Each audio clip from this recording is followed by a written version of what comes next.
안녕하십니까, 김성구입니다.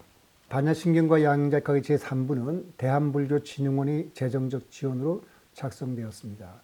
지원에 감사드리면서 제21강 물질과 마음에 대해서 말씀을 드리고자 합니다. 마음과 두뇌가 밀접한 관계에 있으면 누구나 다 잘 아는 사실이지만 두뇌가 바로 마음이라는 거, 즉 실제하는 것은 두뇌뿐이고 마음이라는 것은 두뇌 신경 사이의 전기 화학 작용에서 일어나는 어떤 과정에 불과하다고 한다면 동의하지 않는 사람이 상당수 있을 것입니다.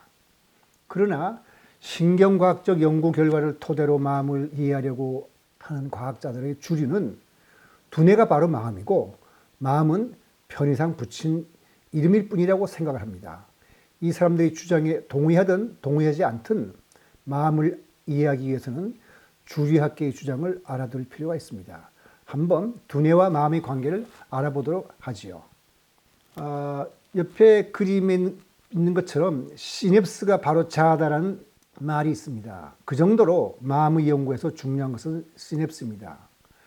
두뇌가 마음이라고 하는 인지신경과학자들의 주장을 이해하기 위해서 먼저 시냅스와 신경전달 물질의 작용에 대해서 알아보도록 하겠습니다.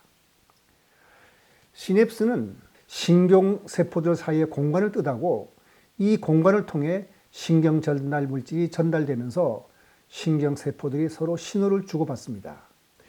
두뇌가 바로 마음이라는 것이 사실이라면 시냅스는 우리가 생각하고 행동하고 상상하고 느끼고 기억하는 통로로서 시냅스가 바로 자아다라고 말해도 과언이 아닙니다. 거기에 신경세포체가 있는데 그 세포체에는 가지돌기 또는 수상돌기라고도 합니다. 그러니까 수상돌기라는 것은 일종의 수신기 같은 거죠. 그 다음에 옆에 소세지 여러 개가 나란히 일렬로 늘어서 있는 것 같은 것을 축색돌기라고 그러는데 이것이 송신기 같은 역할을 하는 것입니다. 그래서 지금 시냅스를 보자면은 그 신경세포 둘이 연결되어 있는 부분이 그 오른쪽 그림에 네모진 곳에 시냅스라고 그랬죠. 그 시냅스를 확대시켜 보면은 거기에 수상돌기는 수신기에 해당하고 수상돌기 밑에 이렇게 주걱처럼 생긴 그림이 나오죠. 그게 바로 축색돌기입니다. 그 축색돌기에는 여러 가지 신경 전달 물질을 담고 있는 주머니가 있는데 우리 신경세포가 어떻게 흥분하냐에 따라서 거기에서 여러 가지 종류의 신경 전달 물질이 축색돌기에서 나와서 수상돌기로 전해지는 겁니다. 그래서 요 공간을 바로 우리가 시냅스라고 부르는 거죠.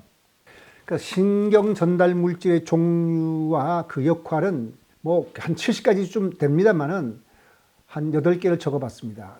다 설명드릴 수는 없고 도파민하고 노르에피네프린하고 세로토닌 3가지만 설명을 드릴 텐데 그 작용과 신경 전달 물질이 과다하게 분비되면 어떻게 되는지 또 결핍되면 어떻게 되는지 하는 것은 여기에 써 있으니까 흥미 있는 사람들은 한번 그냥 읽어보시기로 하고 저는 도파민과 노르에피네프린, 세로토닌에 대해서만 설명을 드리겠습니다. 이 신경 전달 물질은 우리의 성격이나 우리 행동에 크게 영향을 주는 것인데요. 도파민이라는 건 뭐냐면 우리가 도박을 했을 때 아주 짜릿한 쾌감을 느끼게 될 겁니다. 그때 그 도파민이 쫙 나오기 때문에 그렇게 신나는 건데 쾌락적인 행위 거기 써놨죠. 게임, 도박, 섹스, 술, 담배, 마약 또 단 것에 몰입해서 늦게까지 자지 않고 무언가에 몰입하는 그런 생활을 한다면 이 사람은 도파민 우유 생활을 하는 겁니다.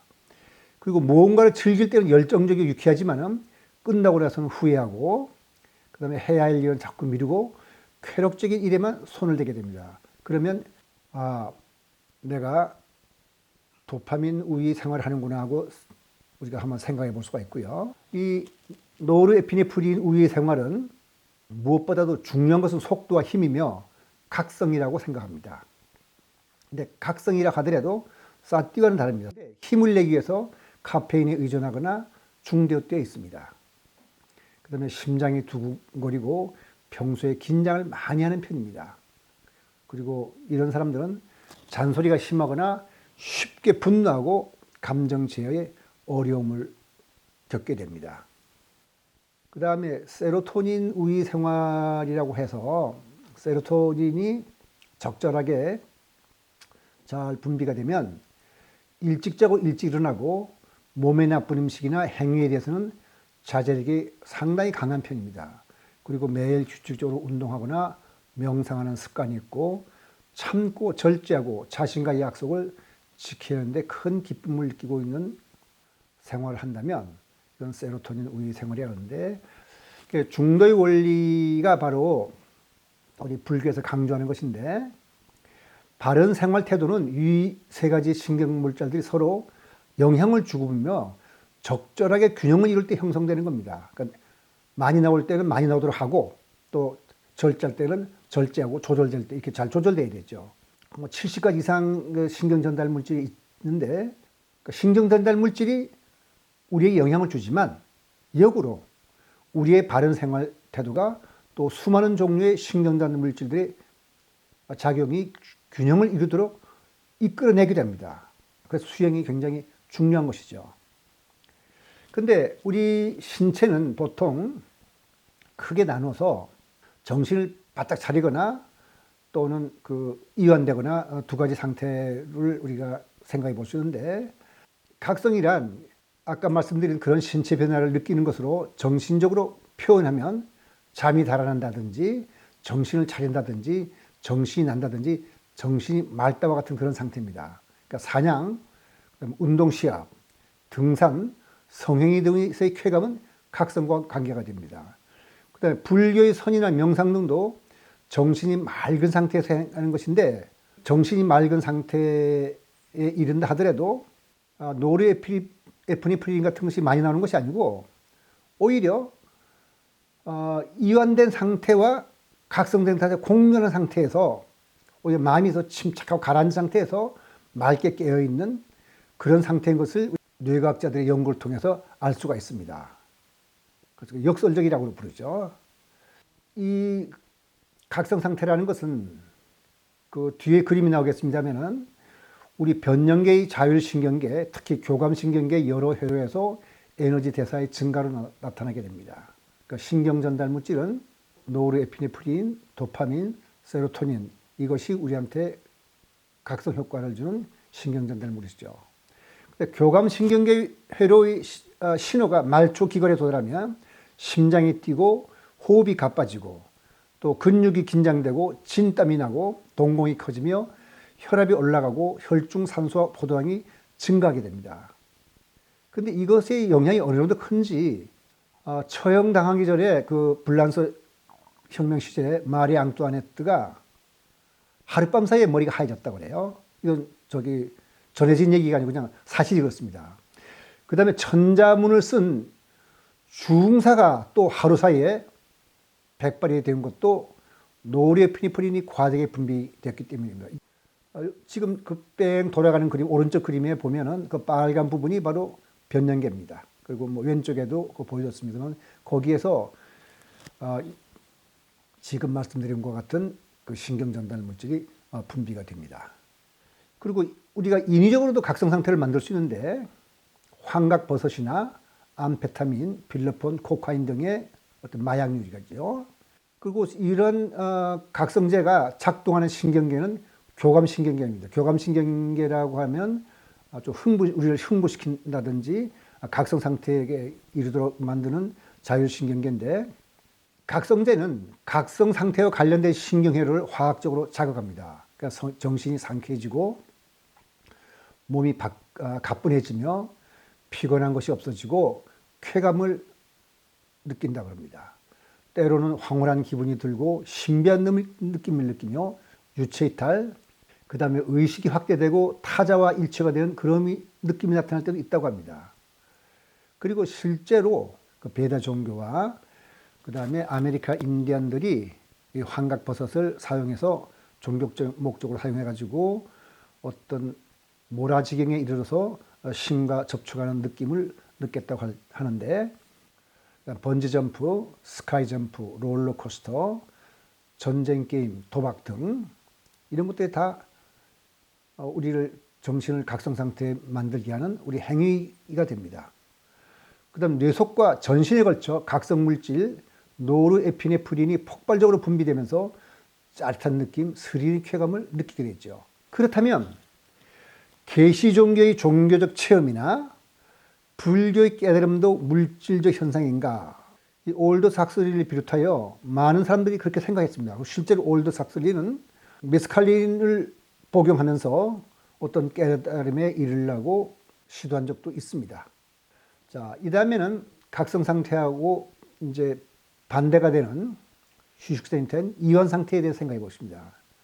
각성이 끝나면 반드시 이완이 오는데 긴장이 풀어지고 안도감이 오고 정신도 몽롱해지고 생각도 잘 나지 않습니다. 이때 우리를 이완 상태에 이르게 하는 신경 전달 물질은 아세틸콜린, 가바, 엔돌핀 등인데 작동하는 신경계는 부교감 신경계입니다. 무념무상의 상태로서 편안하고 고요한 상태이면서 피로물질을 제거하고 통증을 감소시키며 기억을 정리하는 역할을 합니다. 그리고 편안한 행복감을 느끼게 되죠. 신기한 거는 명상은 이 휴식 상태와 각성 상태 두 개가 겹쳐 있는 상태라는 겁니다. 우리가 양자역학에서 상태의 중첩이라는 걸 공부한 적이 있는데 실제로 그 뇌과학적으로 조사해 보면 불교적 명상은 이완 상태와 각성 상태의 중첩으로 되어 있다고 합니다. 그리고 인위적으로도 이완 상태를 만들 수 있는데 술, 그다음에 신경 안정제, 아펜유 등의 이완제를 사용할 수 있습니다. 이것은 아까 제가 보여드린 그림에 나오는 변형계의 억제된 감정 기능을 해방시켜서 자유로움과 쾌감을 느끼게 한다고 합니다. 그다음에 자율훈련, 명상, 바이오 피드백 이것도 우리를 이완 상태에 이르도록 만드는 인위적인 행동이라 할 수 있습니다.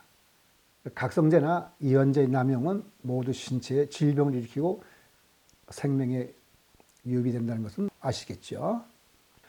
그 다음에 사회적 문제를 야기하고 있는 히로뽕, 코카인, LSD 같은 환각제도 신경전달 물질에 영향을 미침으로써 환각 및 행동 이상을 보인다고 신경과학자들은 생각하고 있습니다. 즉 뇌의 모든 기능은 많은 종류의 신경전달 물질에 의해서 이루어집니다. 사람의 정신이 호르몬과 신경전달 물질의 지배를 받는 이상 중요한 역사적 사건의 주체들, 그다음에 인류에 큰 타격을 주었던 전쟁을 일으킨 사람들의 생각과 사상, 그다음에 그들의 행동을 이해하기 위해서는 이 사람들한테는 신경전달 물질이 어떻게 작용했고 보통 사람과 어떻게 다른가 하는 것을 연구할 필요가 있을 겁니다. 그만큼 신경전달 물질이나 호르몬이 우리 정신에 미치는 영향이 큰 거죠. 그래서 지금 말씀드린 바와 같이 뇌를 연구하면 인간을 인간답게 만들며 인간 활동의 최고 주체이며 인류 문화 창조의 근원을 형성했던 중심이 바로 신경전달 물질이라 해도 과언이 아닌 것 같습니다. 바로 이런 생각 때문에 물질이 마음이라는 생각을 불러일으키게 되는 것입니다. 여기서 인간의 모든 정신활동을 뇌신경과학으로 설명하려는 환원적 유물론의 설명이 싹트게 됩니다. 그러니까 왜냐하면 마음이라는 것은 없고 두뇌가 있다니까 그게 유물론이자 환원론적인 거죠. 그 다음에 이 사람들은 종교 체험도 뇌의 활동으로 설명할 수 있다고 봅니다. 예를 몇 개 들겠는데 대부분의 신경과학자들은 유체 이탈이나 신을 만나는 것 같은 계시 종교의 신비 체험은 뇌가 만든 현상이라고 봅니다. 예를 들자면 스위스 제네바 대학교 교수인 울라프 블랑케는 오른쪽 두뇌의 특정 부분에 전국 전류를 자극하면 유체 이탈 현상을 체험할 수 있다는 것을 발견했습니다. 거기 보이죠? 왼쪽 그림에 거기 앵귤러 자이러스라는 이것을 자극하면은 지금 오른쪽 그림처럼 자기 유체 이탈을 경험하는 것을 실제로 이 사람은 실험으로 보여줬습니다. 그리고 주류학계의 그 신경과학자들은 불교와 같은 깨달음의 종교가 말하는 명상의 경전에 의해서 다르지 않을 거라고 봅니다. 예를 들면 무라일체 경지 역시 두뇌가 만든 것이라고 보고 있는데, 불교에서는 깊은 명상에 잠기면은 우주와 내가 하나가 된 경지라 해서 무라일체 경지를 말하는데, 이 뇌과학자들은 두뇌의 여러 부위 중에서 후상부 두정엽 부위를 지칭을 해서 그것의 기능이 활성화되느냐 정지하느냐 이것으로서 무라일체도 설명할 수 있다 봅니다. 후상부 두정엽은 공간적 위치와 방향을 구별하는 기능을 맡고 있습니다. 우리가 공간을 알고 방향을 알고 내가 어디 있는 위치를 다 아는 것은 바로 이 후상부 두정엽이 활성화돼서 그러는 건데, 이 부분이 기능이 정지되면 사람은 자기와 외부 세계를 구별하는 감각을 잃게 됩니다. 그러니까 신경과학자들은 피실험자가 깊은 명상이나 선정에 들어가면 그 부분이 멈추는 것을 확인할 수 있다고 합니다. 그래서 그림을 보여드리죠. 거기에 그 사진 두 개가 나오는데, 파리탈 러브라고 부르는 그것이 바로 후상부 두정엽입니다. 두뇌의 오른쪽에 나오죠. 그러니까 자타불이 또는 무라일체의 경험은 이 부분의 기능이 멈췄기 때문에 일어난 것일 뿐이라는 것이 신경과학자들의 생각입니다. 자, 그 뇌사진을 보죠. 왼쪽 그림은 어떻습니까? 그 파리탈 러브라 부르는 부분이 빨갛게 활성화되어 있죠. 그런데 저 오른쪽 그림은 깊은 명상에 들어간 사람의 뇌사진인데 그 기능이 거의 없어지고 붉은 기운이 약간만 남아 있습니다. 그러니까 기능이 거의 멈췄다는 거죠. 그래서 불교의 그 명상에서 말하는 무라일체도 뇌과학적으로 설명할 수 있다. 이렇게 신경과학자들은 생각을 하는 겁니다. 그러니까 신경과학자들이라고 해서 모두 두뇌가 마음이라는 주류학계의 의견에 동의하는 것은 아니지만, 인간의 활동 중 너무나 많은 부분이 뇌의 작용에 의해서 결정되는 것이 사실이기 때문에 신경과학을 바탕으로 마음을 설명하라는 견해를 살펴보려는 것은 우리 자신이 누군가를 이해하는 데 도움이 될 겁니다. 그래서 다음 제22강에서는 신경과학을 바탕으로 마음을 이해하려고 하는 인지신경과학의 마음 개념에 대해서 살펴보도록 하겠습니다. 오늘 강의 여기서 마치도록 하겠습니다.